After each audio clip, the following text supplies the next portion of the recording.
So just like to say good morning to Isansys Lifecare, who are here with us today to discuss how the business managed to develop and grow during the COVID-19 pandemic. So just to introduce ourselves first of all, can I hand you across to Hayley? If you could just say hello, Hayley, and let us know your role within the business. And then afterwards, we'll go across to Keith. Hi, I'm Hayley Moriarty, and I am the Finance Manager for Isansys Lifecare Limited. So I'm Keith Hayley. I'm the co-founder and CEO of Isansys. Isansys is not a startup. We've been around for now more than 10 years. And Hayley, in fact, has joined us relatively recently. So she's still young and fresh as far as we're concerned. Brilliant, and thank you both for agreeing to be with us this morning. So just to start with, what would you say your immediate concerns were when the pandemic first struck and as a nation we went into lockdown? It's an interesting question because lots of things were going on, I think, for a lot of people at that time. Many things going through our heads as individuals, but also as business leaders at the time. Lockdown, as you know, in the UK came after that in several other European countries. And by the time lockdown happened here, we had already received purchase orders for quite a lot of our equipment from some of our existing European customers. Our first thoughts were, how can we continue to manufacture the equipment and get it out there, because it was being bought to help those customers treat patients with COVID. How can we continue to keep the business running while keeping everybody safe? I mean, that was the real problem. How do we do that? It was a difficult time. Yeah, I can imagine. And in terms of sort of the business and not only obviously the product and to a certain extent pivoting, I guess, to address the climate at the time, how did the early weeks affect the business in terms of financial impact, personal impact? Well, I think from the personally, I guess we've all got our stories, and I think from the business side, it was one of the things we had to make sure was that we had that cash flow was there. In other words, we were able to maintain the operation of business against a whole lot of things which were difficult to call at the time. We didn't know whether suppliers were going to be able to get equipment to us. We didn't know what our customers really were going to do. We didn't even know whether we'd be able to ship it at first. So I think, Hayley, that requirement to maintain the cash flow was one of the key things that we had to work on, wasn't it? Yeah, it was very challenging at the time to obviously, we went from to be a lot busier, and to obviously we wanted to be able to fulfill orders, but suddenly, we had to scale everything up a very short time frame as well. Absolutely. And also deal with the personal fallout of COVID-19 and kind of not being in your usual working environment. So communication was very different, I would assume. And it must have been really difficult to sort of keep track of everything while still working remotely. Well, I think one of the difficulties we faced initially, and really still hasn't gone away, was confusion over some of the messaging. We didn't know. We didn't know whether the people who had to be in the office, because we were able to put a lot of us into home working. You know, we have a software development team. We have our financial team, Hayley, and the admin team. And not everybody actually needed to be in the office, but our manufacturing people absolutely had to come in. We didn't know whether they were key workers or not. We didn't know whether they'd be, you know, literally stopped by the police trying to drive to work. And no, truly, I mean, that was one of the things that we had to face in the beginning. So, you know, we had to take the decision that they were key workers, give them formal letters. I wrote formal letters, you know, to whom it may concern if they were stopped on the way in, to explain why they were going to work at that time, when everybody had been told not to, unless they were, you know, key workers, and they were only a few groups of people, and you know, certainly wasn't clear whether, you know, how people were or not. I think it was very different. Absolutely. It was an eye-opener to actually understand that one day, you know, you come into an office environment where, you know, you have your colleagues to socialise with, and then you sort of pack your laptop up and any sort of personal bits and bobs that you might need, and take them home, and that's it, and work remotely from home. So for me, it was it's been a definite eye opener. To at first it sounded quite ideal, you know, working from home, it'd be good, but it's very different to the ideal of what I thought it would be.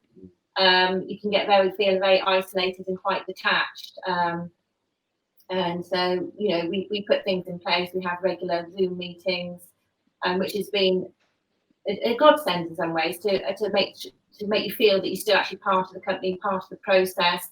You have a whole insight to understanding what's going on with your other work colleagues. So yeah, it's been very different working from home, I have to say, and it's taken quite a long time for me to adjust, and for others. Yeah. I think that's kind of quite common across the board, and people, you know, by nature, humans need other humans, and I think, you know, it's taken people a long time to get comfortable with Zoom calls, with team calls, with having cameras on, and also kind of managing the home environment around that, because everybody has slightly different circumstances. You know, it's difficult if people have got children and such like, and you've kind of got to restructure your whole working day and your whole working life, which is tricky, really tricky. But thank goodness we've had the platforms that enable people to connect, and it has become like the new normal, hasn't it? I guess, really. Yeah, it's been really good for me personally, having weekly meetings in the way we do, where we all the company are joined together, and you hear an update of actually what's going on in all the different departments, which sometimes you wouldn't necessarily, if we had stayed in the office, I wouldn't necessarily have been involved with development or manufacturing. It's such a great detail, and it's actually been a very useful tool for me in finance to have a much better understanding of you know, of the responsibilities of everybody else in their organisation, and timeframes that they work to, and what have you. So it's had great advantages actually working from home. I think it's also been an eye opener for a lot of bosses to realise that it is feasible. You can work just as effectively, and if sometimes actually more effectively from home. Yeah, absolutely, because you've not got your commute into work, so it's more productive in some respects, and also, like you say, you're making a point of catching up with colleagues within the team that you wouldn't naturally perhaps catch up with even on a weekly basis because of meetings, or you'd end up missing each other.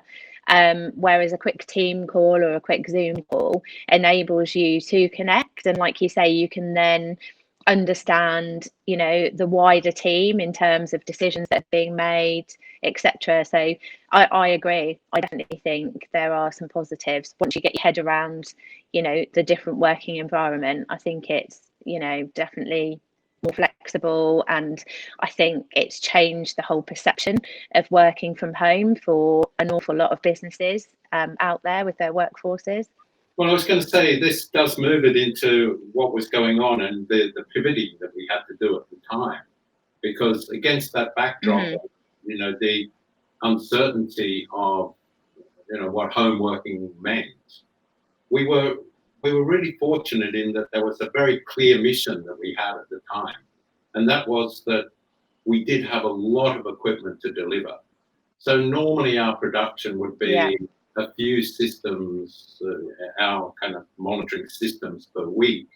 We were suddenly faced with having to produce tens or hundreds in a very short time scale.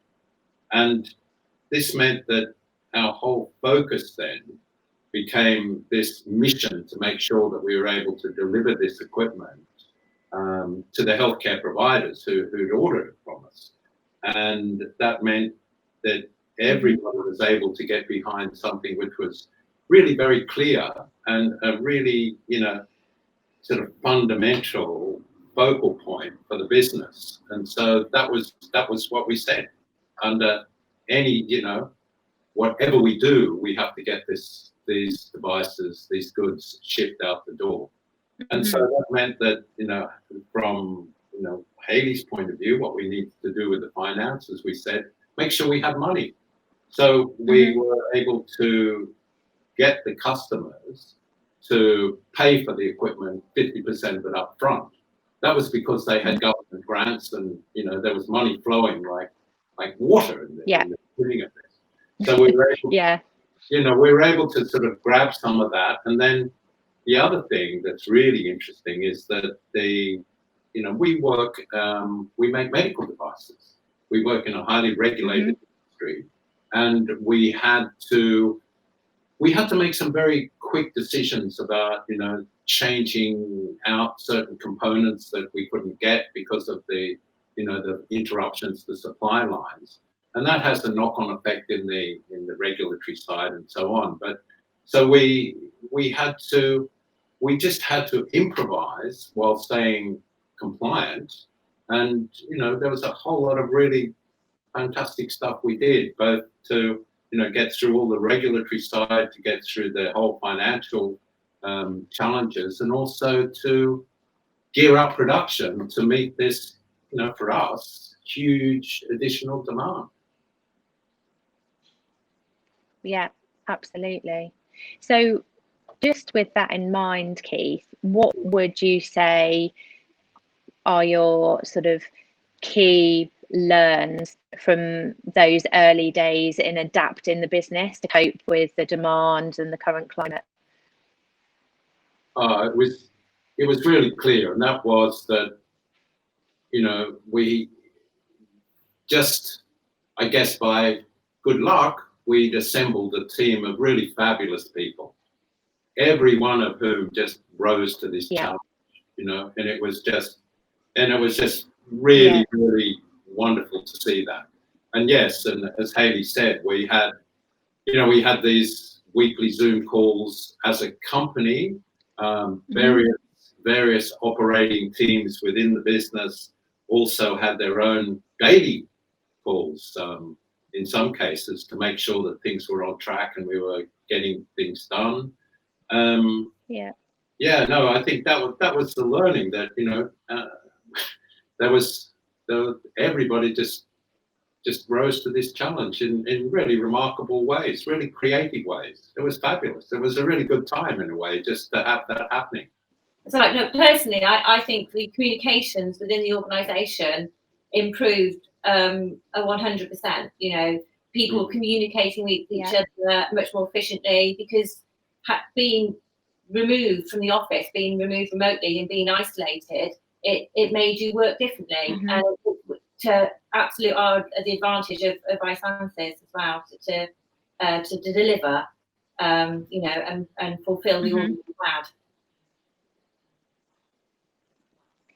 Yeah, brilliant, and I agree, and I guess to other businesses out there, that would be your kind of key learn. It's the people that you have in your team, and the attitude and willingness and imagination of those people to sort of drive the business through, and navigate through that journey, in that particular climate. Yeah, and I mean, you know, we were fortunate because we had this mission, because we were producing things that are necessary at this time. Mm-hmm. We were, you know, we didn't have to furlough anybody. In fact, we took people on, which is amazing. Amazing. And that, again, that's a really good feeling, isn't it? When, you know, there's people, and they were sort of like friends and family of people who work here, you know. So, you know, we were able to offer employment at a really tough time for a lot of people, and, you know, really a good feeling from the point of view of running the business. Yeah, absolutely. That's kind of exceptional. Not only that the business managed to grow during the pandemic, but also, you know, to create employment for people at a time where, you know, it's unprecedented, isn't it? Nobody's been in this situation before. You know, incredible and amazing. Were there any surprises, guys, that perhaps cropped up, good or bad? I think one thing that has been a little surprising is that the initial rush by hospitals to get into a position to be able to fight the pandemic now, and also for something that might come through a second wave or so on, it's actually gone down a bit. And there seems to be a kind of bit of complacency around at the moment in some places. I think that's a bit surprising. Agreed. I think in the company, I guess, you know, the surprise, if you like, was how well everybody was able to just rise to the challenge. And, you know, I think the other learning from company point of view was that we now know what to do to scale the business. And right now, the opportunity open to Isansys is staggeringly large. And so what we are now, our challenge now is to be able to go out and sort of really take advantage of this window of opportunity. And that is, you know, we're not ambulance chasing or anything here. What we're talking about is the fact that in this post-pandemic world, all healthcare providers everywhere are looking at how they're going to deliver healthcare in the future. We've seen some enormous changes, and, you know, there are things that we've been working on for more than 10 years that seemed impossible to do. And hospitals, other healthcare providers, suddenly within a 2 month period, were able to change the way they did things in ways that they'd spent 20 years trying to do it at some times. So, you know, we're sitting here in as I say, in a really interesting position again. And, you know, I'm going to look towards our team and the imagination and creativity and so on that we've shown to get to here, you know, from here on. It's kind of interesting times. Absolutely. And what would you say, I guess this question sort of goes out to both of you really, either together or as individuals. What would you say has been your biggest achievement over the last 6 months?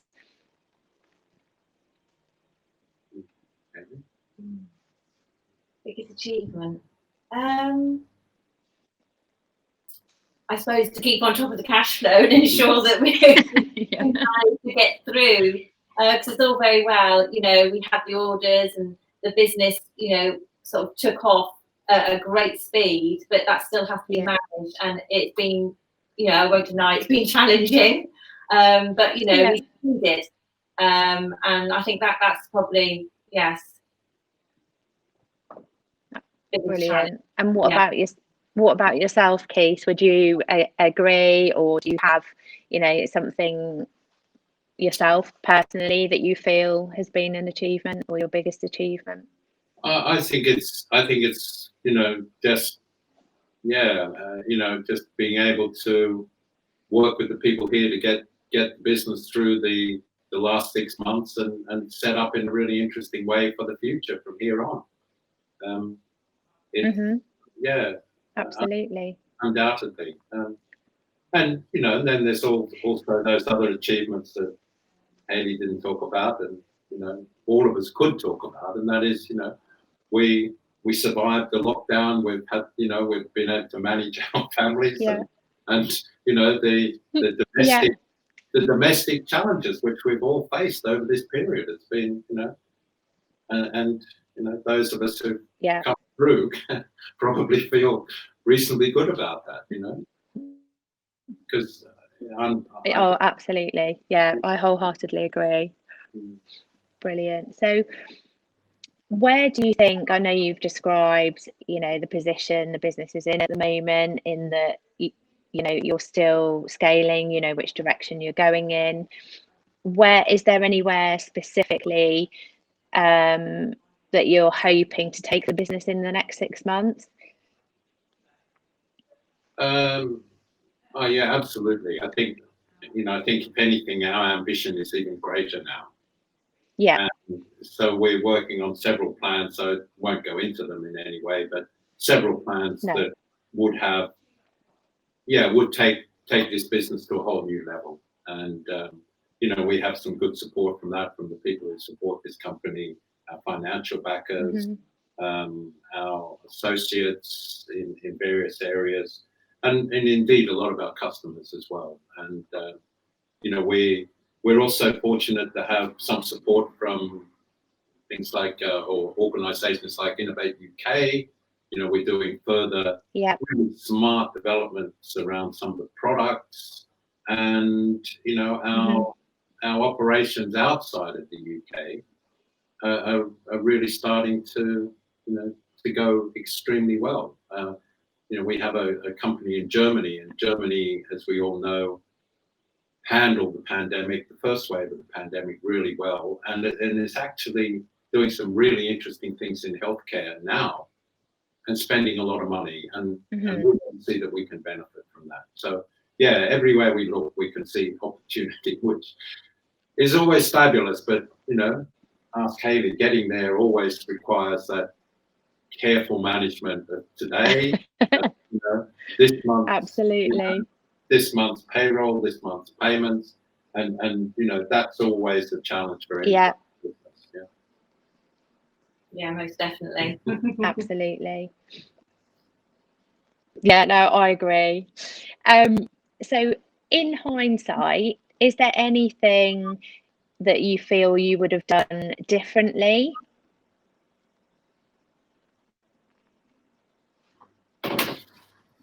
Ooh, that's I know that's a bit of a tricky one. Well, if I can put it like this, had we known that the government was going to spend the best part of what, £1.5 or £2 billion on Nightingale hospitals, we may have worked very much harder to get our technology into the NHS, because it would have achieved the same thing by using the current hospital organisations and infrastructures without having to build those Nightingale hospitals. And you know, knowing that now is something that is quite interesting. You know, so it's more about a big picture. You know, what would you have done differently, rather than anything on the ground. I think we did things really quite well. You know, as I say, this team got together in a way that was fantastic. Yeah, absolutely. No, I wholeheartedly agree. And I guess, you know, the hindsight part only comes into it because essentially nobody knew which direction we were going in, you know, and the government suddenly, like you say, there was no kind of forewarning of the Nightingale hospitals being implemented, you know, and it's timescales, isn't it, at the end of the day? So, you know, as a hindsight, you didn't essentially know the government's next move anyway. So I guess it's pretty difficult to sort of kind of do anything differently when you don't really know what's coming. But no, that's brilliant. So just, I guess, following on from that, to any businesses out there who are perhaps at a slightly different stage to you, perhaps slightly earlier stage, that are now sort of thinking, are we going to get into this second wave? What's going to happen? Are we going to have another lockdown? You know, what would be your sort of takeaway piece of information, or not advice as such, but from experience, what would be your takeaway, you know, potentially going into another wave of the pandemic? Whoa. That's, I think it's back to basics, isn't it? It's like the first thing you need to do is make sure your business survives. You need to look very carefully at what your business is about. I think we're starting to see some things about a post-pandemic world where we can see there will be permanent changes. Some kind of businesses will be less successful than others. But on the other hand, because there's permanent changes, ironically, there's an opportunity for enormous creativity, for new things to be done. And I think if there is any comment or advice, it's really about maintaining flexibility, looking for opportunities, and you know, keeping your heads down until that time becomes possible. So actually, that's pretty much what you should do in business at any time, right? So yeah, no, I agree. So is there anything else that you feel sort of worth talking about that we haven't perhaps covered already, in terms of, you know, key kind of elements that you kind of need to survive through a pandemic, in terms of, I know we talked about cash flow, you know, for some businesses that's going to look very different depending on their stage. You know, in terms of funding, I think the whole sort of funding landscape has changed dramatically, you know, due to the pandemic. Is there anything else that you sort of want to mention from your experiences, both of you?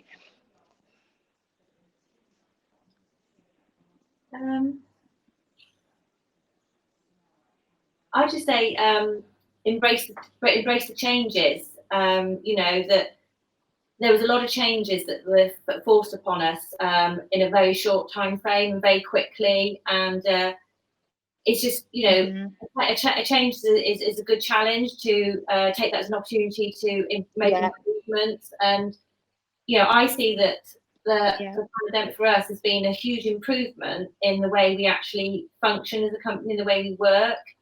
Obviously there have been, you know, downsides, but I just say, you know, take that as an opportunity to improve and grow from it. Absolutely. No, that's great, and thank you both for being, you know, so honest and open with us about all your experiences through the pandemic. Also want to congratulate you, I know I have already, for being shortlisted for our Entrepreneur Awards in the international sector. So again, congratulations from us for that. And I guess all that's left to say is thank you both so much for giving up your time for us today. And I look forward to speaking to you both again very soon. Thanks very much, Nikki. You're welcome.